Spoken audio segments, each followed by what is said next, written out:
Right now, someone is watching a video of a tiger cub wrestling with a golden retriever and thinking, I could do that. They can't. Every year, thousands of people bring a wild animal into their home convinced they'll be the exception, the one it won't turn on, won't outgrow, won't remember what it actually is. Almost none of them are. Some of these animals will maim their owner, a few statistically will kill, and the animal loses either way, put down, surrendered, or shipped to a sanctuary if it's lucky. This isn't a list of animals that are dangerous. Plenty of dangerous animals make fine, honest neighbors from behind a fence. This is a list of animals that were never actually tamed, just tolerant for a while, of something they were never asked about. Number 10 is already living in somebody's spare bedroom. Start small. A serval looks like the answer to a question nobody should be asking. What if a house cat was actually interesting? Long legs, huge radar dish ears, a coat like a miniature cheetah. Breeders sell them as the ultimate exotic companion. Here's what the listing doesn't say. A serval is a specialized night hunter built to leap 6 feet straight up and snatch birds out of the air. That instinct doesn't turn off inside a living room.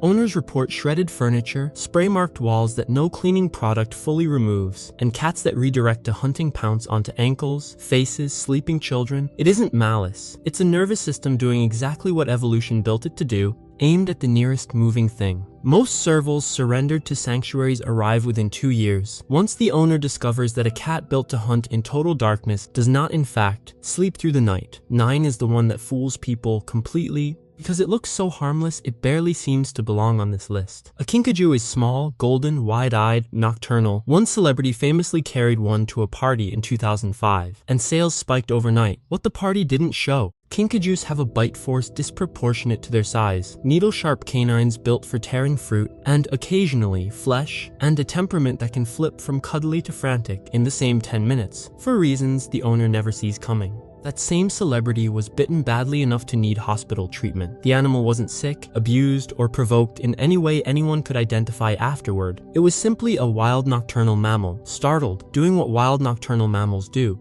The lesson repeats itself with almost every owner. Affection is not a contract, and the kinkajou never signed one. 8. And the stakes start climbing, because now we're talking about a primate smart enough to hold a grudge. Capuchins are the monkey of choice for owners chasing a surrogate child. Diapered, bottle-fed, dressed in tiny outfits, carried everywhere. For the first 2 or 3 years, it can genuinely look like it's working. Then puberty arrives. Wild male capuchins fight for dominance inside their troop their entire adult lives. A pet capuchin doesn't stop being wired for that fight just because its troop is now one confused human family. Bites escalate. Furniture gets destroyed in what looks like deliberate spite, but is actually raw hormonal aggression with nowhere else to go. Sanctuaries that take in ex-pet capuchins describe the same pattern on repeat. An owner who insists he's never done this before. Standing in a room he has just finished tearing apart. 7. This is the one people defend the hardest, because a wolf looks like a bigger, better dog, and a wolf-dog hybrid is marketed as exactly that. It isn't. Domestic dogs carry roughly 15,000 years of selection for one trait above all others: deference to humans. Wolves carry none of it. A wolf that appears perfectly socialized as a puppy can, at sexual maturity, begin testing for pack rank against the humans in the house, not out of aggression, but because that's what a wolf's social structure requires it to do. Multiple documented maulings, several fatal, involve animals that had lived peacefully in the home for years before the exact same age-related shift. The tragedy is procedural, not personal. The wolf isn't malfunctioning, it's growing up 6, and we leave mammals behind entirely. A king cobra is the longest venomous snake on Earth, capable of delivering enough neurotoxin in a single bite to kill an adult elephant, and exotic reptile keepers buy them anyway for the exact reason you'd expect, because almost nobody else has one.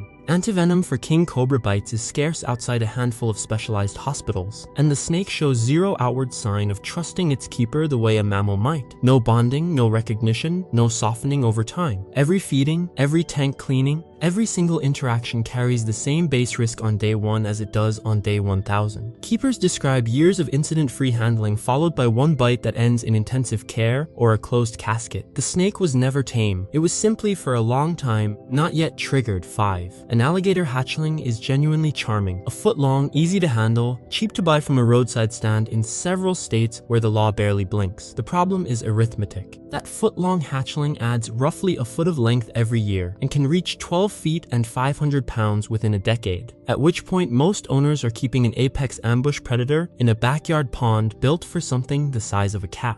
Alligators possess one of the strongest bite forces ever measured in a living animal, and unlike a dog, there is no domestication history to draw on, no 10,000 years of selecting for calm around humans. Owners consistently describe the same arc: total confidence for years, followed by a single incident that ends the story permanently. For the alligator, and often for the owner's hand for. Bear cubs are irresistible, and every year a handful of people manage to legally or illegally raise one from a few weeks old, convinced that a lifetime of hand feeding will override 2 million years of evolution. It won't. Adult black bears killed in confirmed attacks in North America have overwhelmingly turned out to be habituated animals, bears that had lost their fear of humans through exactly this kind of close contact, not wild bears encountered by chance. A bear raised as a pet doesn't become gentler with familiarity. It becomes an 800-pound animal with zero instinctive caution around the one species that could actually hurt it. Wildlife agencies have a grim shorthand for this outcome. A fed bear is a dead bear,